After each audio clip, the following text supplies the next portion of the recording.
ಎಲ್ಲರಿಗೂ ನಮಸ್ಕಾರ ರೀ. ಹೆಂಗದಿರಿ? ನಾನು ಶ್ವೇತಾ. ಜಗತ್ನ್ಯಾಗ ನಡೆದಿರೋ ಸುದ್ದಿನ ನಮ್ಮ ಉತ್ತರ ಕರ್ನಾಟಕ ಭಾಷೆದಾಗ ಹೇಳಕ್ ಬಂದೀನಿ. ಮಸ್ತ್ ಚಾ ಕುಡ್ಕೋತ ಖಡಕ್ ಮಿರ್ಚಿ ಮಂಡಕ್ಕಿ ನೋಡ್ರಿ. ಗಂಡ ಹೆಂಡತಿ ಜಗಳ ಉಂಡು ಮಲಗೋ ತನಕ ಅನ್ನೋ ಗಾದೆ ಮಾತಿತ್ತು. ಈಗ ಅದನ್ನ ಸ್ವಲ್ಪ ಚೇಂಜ್ ಮಾಡ್ಬೇಕನ್ಸ್ಲಿಕ್ಕತ್ತದ. ರಾಜಕಾರಣಿಗಳ ಜಗಳನು ಉಂಡು ಮಲಗೋ ತನಕ ಅನ್ನುವಂಗಾಯ್ತು ನೋಡ್ರಿಪ್ಪ. ನಿನ್ನೆ ಅಷ್ಟೇ ರಾಮಲಿಂಗಾರೆಡ್ಡಿ ಅವರು ತಮ್ಮ ಸಚಿವ ಸ್ಥಾನಕ್ಕೆ ರಾಜೀನಾಮೆ ಕೊಟ್ಟಿದ್ರು. ಆದ್ರೆ ಈಗ ನೋಡಿದ್ರೆ DKಶಿ ಸಾಹೇಬ್ರು ಹೇಳಕತ್ತಾರ, ರಾಮಲಿಂಗಾರೆಡ್ಡಿ ಅವರು ನಾವು ಎಲ್ಲ ಬಹಳ ಕ್ಲೋಸ್ ಫ್ರೆಂಡ್ಸ್, ಬಹಳ ವರ್ಷಗಳಿಂದ ಸ್ನೇಹಿತರದೀವಿ, ಪಕ್ಷದಾಗ ನಾವು ಬೆಳೆದಿವಿ, ಪಕ್ಷವನ್ನೂ ಬೆಳೆಸಿವಿ, ಈ ಯಾವ ಸಮಸ್ಯೆನೂ ಇಲ್ಲ, ಎಲ್ಲಾ ನಿವಾರಣೆ ಆಗ್ಯದಂತ ಇಬ್ರು ಕೂಡ ಹೇಳಲಿಕ್ಕತ್ತಾರ. ರಾಮಲಿಂಗಾರೆಡ್ಡಿ ಅವರು ಇನ್ನೂ ತನಕ ರಾಜೀನಾಮೆ ಹೊಳ್ಳೆ ತಗೊಂಡಿಲ್ಲ, ಆ ಮಾತು ಬೇರೆ. ಆದ್ರೂ ಹೆಂಗ್ ಬಗೆಹರಿಸಿದ್ರು ನೋಡ್ರಿ.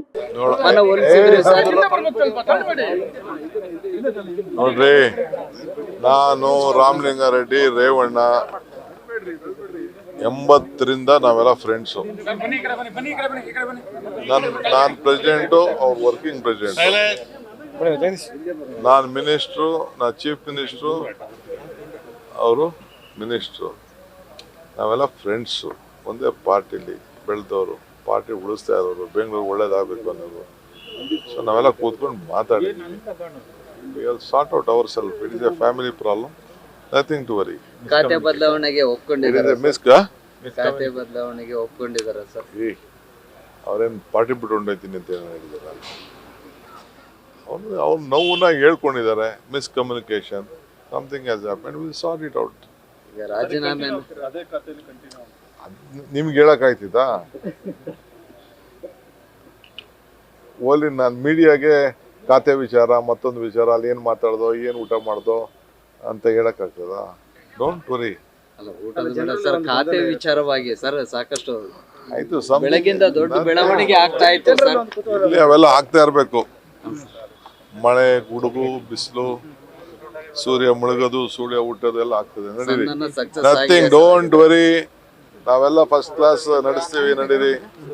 ಒಳ್ಳೆ ಎಲ್ಲ ಸೀನಿಯರ್ ಲೀಡರ್ಸ್ಗೆ ಅವಕಾಶ ಕೊಟ್ಟಿದ್ದೀವಿ, ಎಲ್ಲ ಸರಿ ಮಾಡ್ತೀವಿ. ನಾ ಮೊದಲೇ ಹೇಳ್ದಂಗ DKಶಿ ಸಾಹೇಬ್ರು ಬಹಳ ವೆಲ್ ಪ್ರಿಪೇರ್ಡ್ ಆಗಿ ಬಂದ್ಬಿಟ್ಟಾರ. ಇಂಥ ಸಣ್ಣ ಪುಟ್ಟ ಅಸಮಾಧಾನ, ಜಗಳ, ಕಿರಿಕಿರಿ ಎಲ್ಲ ಹಂಗ ಚಿಟ್ಕಿ ಹೊಡೆದ್ರಾಗ ಬಗೆಹರಿಸ್ತಾರ. ಆದ್ರ ಇಲ್ಲೊಬ್ಬ ಮಂತ್ರಿಯನ್ನ ಸಪೋರ್ಟ್ ಮಾಡಿ, ಮಾಜಿ ಮಂತ್ರಿಯನ್ನ ಸಪೋರ್ಟ್ ಮಾಡಿ ಅವರಿಗೆ DCM ಸ್ಥಾನ ಕೊಡ್ಬೇಕು, ಸಚಿವ ಸ್ಥಾನ ಕೊಡ್ಬೇಕಂತ ಪ್ರತಿಭಟನೆ ಮಾಡ್ಲಿಕ್ಕ ಏನು ಜನಸಾಗರ ಸೇರ್ಯಾರ ಗೊತ್ತಾ? ಇಷ್ಟು ಮಂದಿಯನ್ನ DKಶಿ ಸಾಹೇಬ್ರು ಹೆಂಗ ನಿಭಾಯಿಸ್ತಾರ ಅಂತೀನಿ.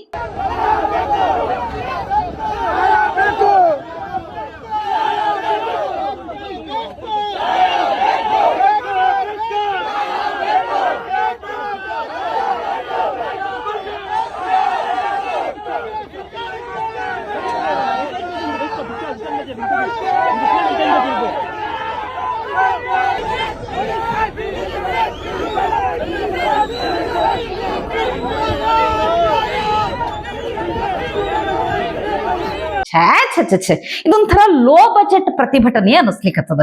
ಯಾಕಂದ್ರ ಎಷ್ಟ ಝೂಮ್ ಹಾಕಿ ನೋಡಿದ್ರು, ಎಷ್ಟು ವೈಡ್ ಆಗಿ ನೋಡಿದ್ರು ಕ್ಯಾಮ್ರಾದಾಗ ಅಷ್ಟ 4-5 ಮಂದಿ ಕಾಣಿಸ್ಲಿಕ್ಕತ್ತಾರಪ್ಪ. ಏನಂತೀನಿ, ಲೋ ಬಜೆಟ್ ಮತ್ತ ಅಷ್ಟ ರೊಕ್ಕ ಕೊಟ್ಟು ಕರೆಸ್ಲಿಕ್ಕೆ ಆಗಿದ್ದ ಅನಿಸ್ತೈತಿ. ಆದ್ರೂ ಸೋಷಿಯಲ್ ಮೀಡಿಯಾದಾಗ ಒಂದು ಸೀನ್ ಫುಲ್ ವೈರಲ್ ಆಗ್ಲಿಕ್ಕತ್ತದ. CM, ಮಾಜಿ CM ಎದರಾ ಬದ್ರಾ ಆದ್ರೂ ಅಪರಿಚಿತರಂಗ, ಮಾತಿಲ್ಲ, ಕಥೆ ಇಲ್ಲ.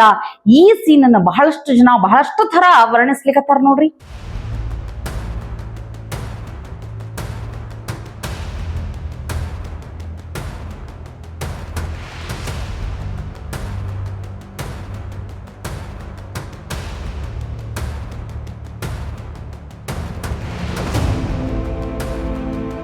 ಸೀನ್ ಕಟ್ ಮಾಡಿದ್ರ ಮತ್ತೊಂದು ಸೀನ್ ಹಂಗೆ ವೈರಲ್ ಆಗ್ಲಿಕ್ಕತ್ತದ. ರಾಹುಲ್ ಗಾಂಧಿ ಅವರು ಕರ್ನಾಟಕ ವಿಧಾನಸಭೆ ಒಳಗ ಸುತ್ತಾಡಿ ನೋಡ್ಲಿಕ್ಕತ್ತಾರ.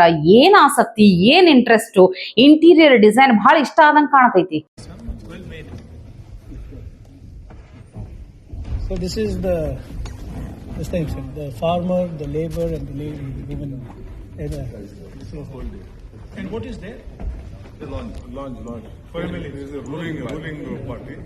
There is the opposition. The UP speaker came and he saw this change. And he went to Mysore Delhi to pay.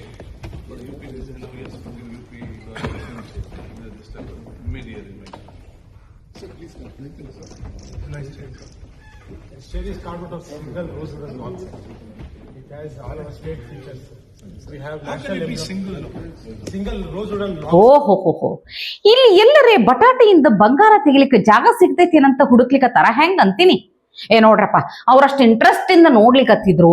ಆ ಸೀನ್ ನೋಡಿ ನನಗ್ ಹಂಗ ಅನಿಸ್ತ. ಮತ್ತ ನಾ ಏನ್ ಸುಳ್ಳು ಸುದ್ದಿ ಹರಡ್ಲಿಕ್ಕತ್ತಿಲ್ರಿ. ಮತ್ ನಾ ಮೊದ್ಲೇ ಹೇಳಿನ್ ಯಾವಾಗ್ಲೂ, ಕ್ಷಮಿಸಿ ನಾ ಹೇಳೋದೆಲ್ಲ ತಮಾಷೆಗಾಗಿ ಹಂಗ ಅನ್ಬೇಕಾಗ್ತದ ನೋಡ್ರಿಪ್ಪ. ಯಾಕಂದ್ರ ಅಂಜಬೇಕಾಗ್ತದ್ರಿ. ಇಷ್ಟು ದಿನ ನೀವೆಲ್ಲ ಪ್ರ್ಯಾಂಕ್ ಮಿನಿಸ್ಟರ್ ಅಂತೆಲ್ಲ ಕರಿತಿದ್ರಿ. ಇನ್ ಮೇಲೆ ಹಂಗೆಲ್ಲ ಹೇಳುವಂಗಿಲ್ಲ. ಅವರು ಗೃಹ ಮಂತ್ರಿಗಳಾಗ್ಯಾರ. ಈಗ ಖಡಕ್ ವಾರ್ನಿಂಗ್ ಬೇರೆ ಕೊಡ್ಲಿಕ್ಕತ್ತಾರ. 7ನೇ ಗ್ಯಾರಂಟಿ ಘೋಷಣೆ ಮಾಡೋರದಾರ. ಕೇಳ್ರಿ, ಇವರೆಲ್ಲ ಯಾರ್ಯಾರಿದು ಸೋಷಿಯಲ್ ಮೀಡಿಯಾನಲ್ಲಿ ಹಾರಾಡ್ತಾರಲ್ಲ, ಯಾರ್ಯಾರು ಈ ದೊಡ್ಡ ದೊಡ್ಡ ಉದ್ದುದ್ದ ಭಾಷಣ ಹೇಳ್ತಾರಲ್ಲ, ಫೇಕ್ ನ್ಯೂಸ್, ಅವರಿಗೂ ನಾವು ಕಟ್ ಹಾಕ್ಲಿಕ್ಕೆ ಪ್ರಯತ್ನ ಮಾಡಿ. IT ಆಕ್ಟ್ ನಲ್ಲೇ ಬರುತ್ತೆ ಅದು. ಇನ್ಫಾರ್ಮೇಶನ್ ಟೆಕ್ನಾಲಜಿ ಆಕ್ಟ್ ನಲ್ಲೇ ಸಾಮಾಜಿಕ ಜಾಲತಾಣದಲ್ಲಿ ಏನೇನು ಸುಳ್ಳು ಮಾಹಿತಿಯನ್ನ ಕೊಡೋದಿದೆ ಅದು ಒಂದು ಯೂನಿಟ್ ಮಾಡಬೇಕು ಅಂದ್ಬಿಟ್ಟು ಸುಪ್ರೀಂ ಕೋರ್ಟ್ ಆದೇಶ ಕೂಡ ಇದೆ. ಸ್ವಲ್ಪ ಟೈಮ್ ಕೊಡಿ. 6ನೇದಲ್ಲ 7ನೇ ಗ್ಯಾರಂಟಿನೂ ಒಂದು ಕೊಡ್ತೀನಿ ಆಮೇಲೆ. ಗೃಹ ಮಂತ್ರಿಗಳೇ, ದಯವಿಟ್ಟು ಮೊದಲು ನಿಮ್ಮ ಪಕ್ಷದ ಪ್ರದೀಪ್ ಈಶ್ವರ್ ಅವರ ಮಾತುಗಳನ್ನು ಸ್ವಲ್ಪ ಕೇಳ್ರಪ್ಪ. ಯಾಕಂದ್ರೆ ಸುಳ್ಳು ಸುದ್ದಿ ಹರಡುದ್ರಾಗ ಬಹಳ ಮುಂದಿರ್ತಾರ ಅವ್ರು. ಈ ದೇಶದಲ್ಲಿ ಬಿಜೆಪಿಯವರ ಗೂಂಡಾಗಿರಿ, ಬಿಜೆಪಿಯವರ ರೌಡಿಸಂ ಜಾಸ್ತಿ ಆಗಿದೆ.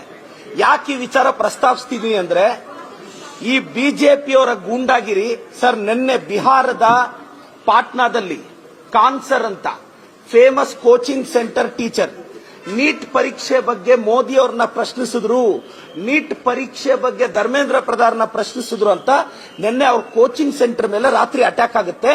8 ರಿಂದ 10 ಸಲ ಗನ್ ಫೈರ್ ಮಾಡ್ತಾರೆ. ಒಬ್ಬ ಕಾನ್ಸರ್ ಅಂತ ಬಡವ್ರ ಮಕ್ಕಳಿಗೆ ಟೀಚರ್ ಪಾಠ ಹೇಳ್ಕೊಡೋ ಟೀಚರು ಕೇಂದ್ರ ಸರ್ಕಾರದ ವಿರುದ್ಧ ಮಾತಾಡಿದ್ರು ಅಂತ ಬಿಜೆಪಿ ಗೂಂಡಾಗಳು ಹೋಗಿ ಬಿಜೆಪಿ ಬೆಂಬಲಿತರು ಕೋಚಿಂಗ್ ಸೆಂಟರ್ ಪುಡಿ ಪುಡಿ ಮಾಡಾಕಿದ್ದಾರೆ. ಮೋದಿ ಅವರ ಗೂಂಡಾಗಿರಿ ಯಾವತ್ ನಿಲ್ಲುತ್ತೆ? ಅಮಿತ್ ಶಾ ಅವರ ಗೂಂಡಾಗಿರಿ ಯಾವತ್ ನಿಲ್ಲುತ್ತೆ? ಯಾಕೆ ಒಳ್ಳೆತನ ಸತ್ತೋಗಿ ಎಷ್ಟು ದಿನ ಆಯ್ತೋ? मोदी ಅವರೇ, पूरा मामला बताया, क्या घटना घटी? क्लासेज यहाँ ओवर हो गई थी और अभी बिहार पुलिस का रिजल्ट आया तो हजारों की संख्या में रिजल्ट हुआ। तो सब लोग बच्चों को सम्मानित करके थके हुए थे लोग, सारे लोग आए। कुछ असामाजिक तत्व लगे कि कहें कि कोचिंग उड़ा देंगे 2 दिन के अंदर, और गार्ड को मार के इतना लहू लुहान कर दिए कि अभी वो एडमिट है यहाँ पे। अभी देखिए क्या हो रहा है यहाँ पर, उसके बाद देखते हैं हम लोग यहाँ पे। लेकिन ये एकदम असामाजिक तत्व कोचिंग वाले हैं सब, ये 1-2 ठो यहाँ अभी उसको बयान दिया है, वो अभी हॉस्पिटल में है। वजह क्या है? क्या सर, क्यों ऐसा कर? कहना ये है कि सस्ते फीस में क्यों पढ़ा रहे हो कि इतना रिजल्ट हो जाएगा यहाँ पे। मेन यही है कि इतने कम फी में इतने लोगों को न पढ़ाया जाए। तो अब प्रशासन से भी कहते हैं कि सिक्योरिटी ध्यान में रखा जाए, क्योंकि गरीब को भी पढ़ने का अधिकार है। हजारों की संख्या में जब रिजल्ट हो जाता है तो थोड़ा इस तरह से असामाजिक तत्व जो होते हैं वो अपना सोचते हैं कि दबा दिया जाए। ನೋಡಿದ್ರೆ ಬಿಹಾರ್ನಾಗ ನಡೆದಿದ್ದಂತ ಘಟನೆ ಇದು. ಖುದ್ದು ಕೋಚಿಂಗ್ ಕೊಡೋರೆ ಹೇಳ್ಲಿಕ್ಕತ್ತಾರ, ನಾವು ಕಮ್ಮಿ ರೊಕ್ಕದಾಗ ಚಲೋ ಕೋಚಿಂಗ್ ಕೊಡ್ತಿದ್ವಿ, ಚಲೋ ರಿಸಲ್ಟ್ ಬರ್ತಿತ್ತು. ಕೋಚಿಂಗ್ ಮಾಫಿಯಾದವ್ರೆ, ಯಾಕಂದ್ರೆ ಟಫ್ ಕಾಂಪಿಟೇಷನ್ ಆಗ್ತದಲ್ಲ, ಕಮ್ಮಿ ರೊಕ್ಕಕ್ಕೆ ಹಿಂಗೆಲ್ಲ ಕೋಚಿಂಗ್ ಕೊಟ್ರ ಅದಕ್ಕೆ ಕೋಚಿಂಗ್ ಮಾಫಿಯಾದವ್ರೆ ಹಿಂಗೆಲ್ಲ ದಾಳಿ ಮಾಡ್ಸಾರಂತ ಖುದ್ದು ಕೋಚಿಂಗ್ ಕೊಟ್ಟಿರುವಂತ ಖಾನ್ ಸರೇ ಹೇಳಲಿಕ್ಕತ್ತಾರ. ಅದನ್ನ ನೋಡಿ ಪ್ರದೀಪ್ ಈಶ್ವರ್ ಅವರು ಹೆಂಗ್ ಬೇಕ್ ಹಂಗ ತಿರುಚಿ ಮೋದಿ ಗೂಂಡಾಗಿರಿ ಅಂತ, ಅಮಿತ್ ಶಾ ಅವರು ಗೂಂಡಾಗಿರಿ ಅಂತ ಬಾಯಿಗೆ ಬಂದಿದ್ ಹೇಳಲಿಕ್ಕತ್ತಾರ. ದಯವಿಟ್ಟು ಮೊದಲು ಇಂಥವ್ರನ್ನ ಸ್ವಲ್ಪ ಏನ್ ಕೇಸ್ ಹಾಕ್ತಿರೋ ಏನ್ ಮಾಡ್ತಿರೋ ನೋಡ್ರಪ್ಪ ಗೃಹ ಮಂತ್ರಿಗಳೇ, ಯೋಚನೆ ಮಾಡ್ರಿ ಸ್ವಲ್ಪ. ಇನ್ನು ರಾಜಕಾರಣಿಗಳು ಎದಕ್ ಫೇಮಸ್ ಹೇಳೆ? ನಾವು ಕಾಲಕ್ಕೆ ತಕ್ಕಂತೆ ನಡೆಯಬೇಕು ಎಂದು ತಾಳಕ್ಕೆ ತಕ್ಕಂತೆ ಕುಣಿಯಬೇಕು ಅನ್ಲಿಕ್ಕೆ ಸಾಕ್ಷಿ ಮಮತಾ ದೀದಿ ನೋಡ್ರಿ. ಈ ಸೀನ್ ನೋಡಿದ್ರೆ ಏನ್ ಆಶ್ಚರ್ಯ, ಎಲ್ಲರೂ ನೆನಪಾಗ್ಬಿಡ್ತಾರ ಈಗ ಅವ್ರಿಗೆ.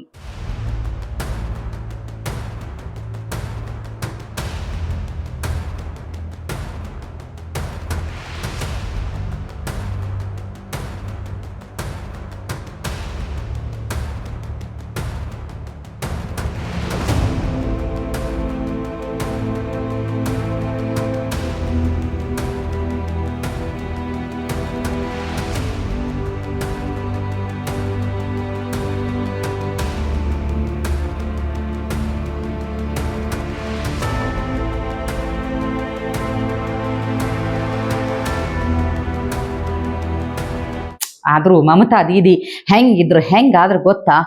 ಏನು ಸುತ್ತಮುತ್ತ ಬೌನ್ಸರ್ ಸೆಕ್ಯೂರಿಟಿಗಳು 108 ಮಂದಿ ಭದ್ರತೆ ಸಲಾಗಿ ಸುತ್ತಮುತ್ತ ಓಡಾಡೋರು ಈಗ ನೋಡಿದ್ರ ಸಾಮಾನ್ಯರಂಗ ಹೋಗ್ಲಿಕ್ಕತ್ತಾರ, ಕ್ಯೂನ್ಯಾಗ ನಿಂದಿರ್ಲಿಕ್ಕತ್ತಾರ. ಪಾಪ ಎಂಥ ಪರಿಸ್ಥಿತಿ ಬತ್ತ ನೋಡ್ರಿ.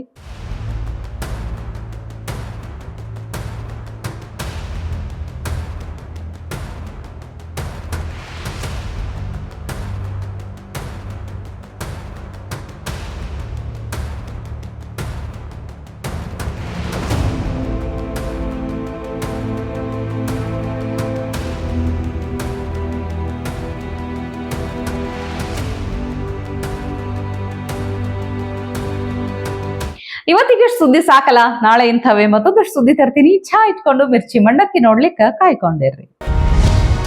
ಟಿವಿ ವಿಕ್ರಮ, ದೇಶ ನಿಮ್ಮ ಕೈಯಲ್ಲಿ. ಈ ಕಾರ್ಯಕ್ರಮ ನಿಮಗೆ ಇಷ್ಟ ಆಗಿದ್ದಲ್ಲಿ ಲೈಕ್, ಶೇರ್ ಹಾಗೂ ಕಮೆಂಟ್ ಮಾಡಿ.